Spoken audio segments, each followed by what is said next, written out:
Meena Kumari. The tragic queen of Bollywood was none other than Meena Kumari. She was the daughter of a Hindu Muslim marriage and was born on 1st August 1932 in Bombay. Her father was an actor with the Parsi theatre. The harmonium playing master Elbux came to Bombay, leaving behind his wife and three daughters to become a musician. He got married to Parvati the second time when she used to work in silent films. After marriage, Parvati changed her name to Iqbal Begum. Mahajabeen Alice Meena Kumari was their second child. She used to play in the courtyard of Rooptara Studios just opposite her house. Director Vijay Bhatt introduced her at the age of 6 as Baby Meena in the role of a child artist in Leatherface in 1939. She led a life of struggle in this profession. When it was time for her to play with dolls, she herself became a doll for others. Her father had little or no source of income, played the leading role of heroine Gauri in Vijay Bhatt's musical film Baiju Bawra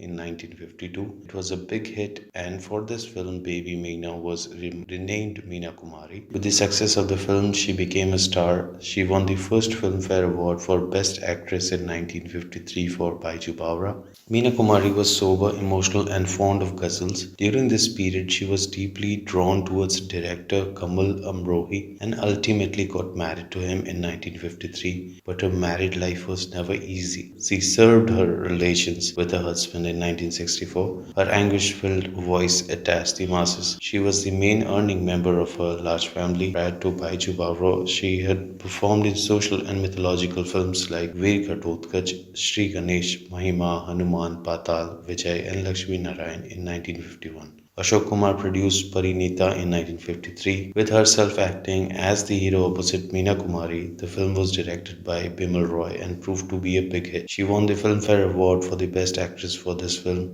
Her portrayal as a grief-stricken woman earned her name and fame. She used to perform her roles for the crores of her heart. Her life was never comfortable or smooth. Director B.R. Chopra's Ek Hi Rasta in 1956 was based on his typical social theme. She acted brilliantly and won acclaim. Her performance in director L.V. Prasad films Sharda in 1957 with Raj Kapoor as her lover who became her stepson was superb. After working in Dil Apna Aur Preet Pyari in 1960, her life took a new turn. Meena Kumari used to play light-hearted roles in the films to comfort herself as seen in Naya Andaz, Azad, Naulakahar, Ilzam, Miss Mary, and Shaharat. Her performance in Gurudat's Sai Bibi or Gulam in 1962 as Choti Bahu was critically acclaimed by one and all. She won the Filmfare Award as Best Actress for Sahi Bibi or Gulam. Her films Dil Ek Mandir, Kajal, and Phool Aur Patte cemented her image further as a successful heroine. During the period of her estrangement from her husband, she was drawn towards Dharmendra and later to Gulzar. She won another Filmfare Award for Kajal in 1965. Her most memorable film was produced-directed Kamal Amrohi's Pakeeza, whose shooting was started in 1963 but completed only in 1971. The melodious music and lyrics of the film became popular hits of this period. It became the most successful film after her death and is considered a landmark in Indian film history. She performed character roles in Janab and Dushman. She even played the roles of an old woman in Gulzar's directorial debut and producer R.N. Sippi's film Mere Apne in 1970. It was a tragic role. Her other memorable films were Aarti, Main Chup Rahungi, Chitralekha, Bahu Begum, Footpath, Yagudi, Kohinoor, Ghazal, Noor-e-Jahan. The last days of her life were passed in enmity and solitude. She was heartbroken as she had reposed faith in all the wrong persons who let her down. To heavy drinking of alcohol. During this period, she stayed either at home or in hospital,